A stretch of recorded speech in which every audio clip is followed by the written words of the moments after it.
I will protect you from all sinful reactions. Ma shuchaha. Do not fear. Don't worry.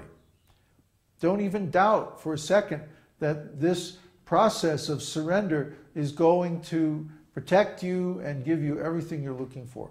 And if your heart is open, if you're, in other words, if you're not completely asleep, you will feel it.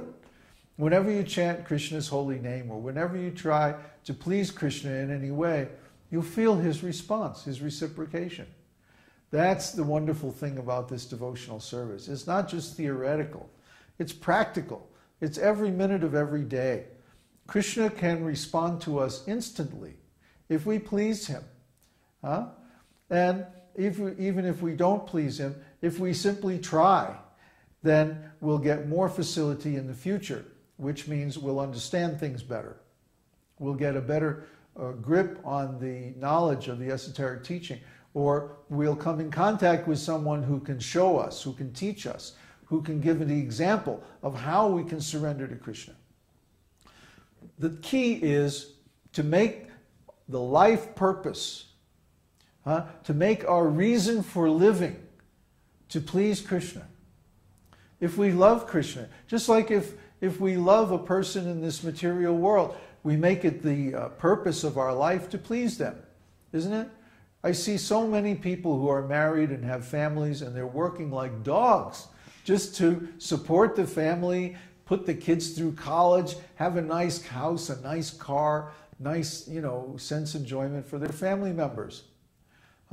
So if people can work like that hard just for another human being, we should be able to work that hard, at least that hard, for God, for Krishna, the source of everything. When our faith matures, then we reach that point where we understand that Krishna is everything. There isn't anything that doesn't exist without Krishna. So Krishna is everything. Krishna is time. Krishna is space. Krishna is the material energy, the spiritual energy. Krishna is consciousness. Krishna is everything. So we should make the purpose of our life to please Krishna, because Krishna is also love. And love is the most important motivating factor in the human psychology. So if we love Krishna, if we really follow this path of bhakti, and we find so many attractive things about Krishna, things that are much more beautiful, much more attractive than any other being, then we can simply make the purpose of our life to please Krishna by our service, and then we get all of the benefits of being in relationship with Krishna. It's better to be a servant in the palace of the king than to be the master of a slum. This material world is a slum. So who wants to be master of this material world when everything is falling apart, everything is temporary, everything is imperfect? Who wants to be master of that? It's a mess. But the spiritual world is so perfect that even if you're a servant, even if you're the lowest servant in the spiritual world, you're enjoying far more than any master of this material world. So strive to become Krishna's servant. Strive to become his best servant, his closest confidant, his most reliable emissary or representative in this material world, and then you will get all the benefits of living with Krishna. So, now it's time to change the tape. So please write your questions on the chat, and then after the break, we'll address them. Hare Krishna. Shastra Chakshus means to see through the eyes of the scripture. And the scripture is there to give us not exactly specific instructions. Well, in some cases it does, but more often it gives principles.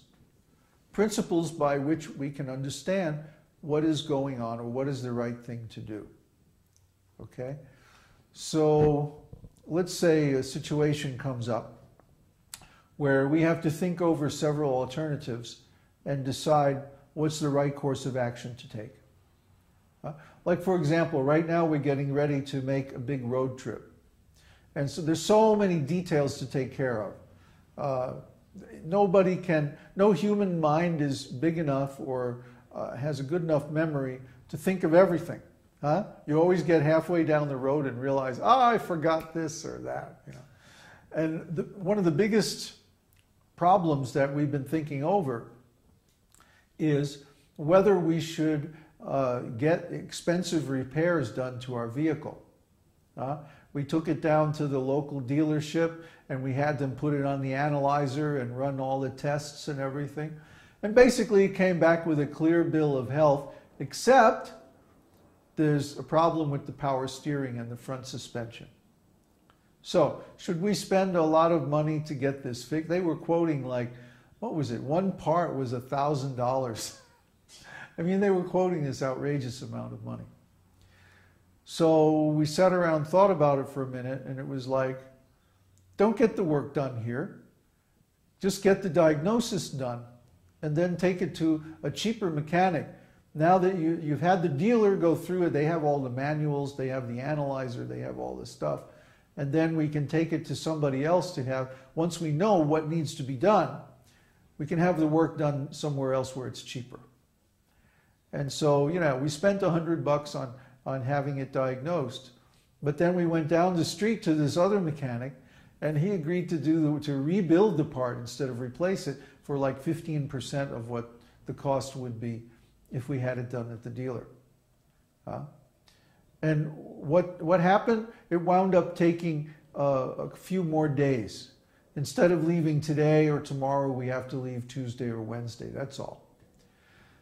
But then we have a vehicle that we can count on, and we know that the steering is not going to break for another 5 or 10 years. So I would much rather spend the time now and spend a little energy and intelligence figuring out a clever solution to the problem now than have to deal with a possible emergency on the road later. This is intelligence. Intelligence means taking several different alternative solutions, some of which are mutually exclusive and others of which can be adjusted in different ways, and then coming up with the ideal course of action in a particular situation. Now, Krishna has been guiding us through this whole thing. And not only allows us to have a much better condition in our vehicle, it also allows us to finish up the newsletter, finish up the video stuff from this satsang and so on like that. So Krishna has been giving us instructions, literally giving instructions this whole time. Do this, don't do that. And sometimes he will wait. Like I'll think, the best way to do this thing is like that, like this. And then we'll get halfway through and Krishna will say, no, actually you should do it like that. And then we'll change all of a sudden. And nobody will be able to understand why. Poor Florian. He has to put up with me. No, do it this way. But you said, no, don't do it like that. Do it like this. And he's sitting there trying to figure this all out. But the real thing is that Krishna is speaking and giving instructions. Krishna reveals himself in his personal form to those who surrender completely unto him within their hearts. In fact, there's even a wonderful shloka in the Ramayana where Krishna says, or Lord Rama says, when a man surrenders unto me, praying sincerely from the core of his heart, my Lord, from this day I am yours. From that moment on, I guide him and protect him in every way until he comes back to me in the spiritual world. This is the most wonderful shloka. And it's true. It's true. Even a devotee may fall down or may have problems on the spiritual path, but if there was one time when they sincerely surrendered to the Lord, surrendered themselves from their heart, from that moment, Krishna takes charge of them.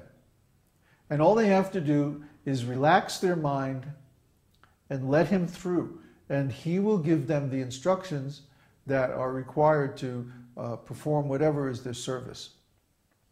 So this is Krishna. This is God. God is all-pervading, omnipotent, all-knowing, and pure love. His love is not, how can I say, impure like the love in this material world. In this material world, if someone loves you, there's always some personal motivation in that. But Krishna doesn't need anything from us. What have we got that would be useful to him except our love? So when we give our love to him voluntarily, by our own initiative, without being pressured or influenced, coerced in any way, when we do that, he responds immediately, and you can feel that. And he also responds intellectually. If we give our intellect to him, if we give our mind to him, he also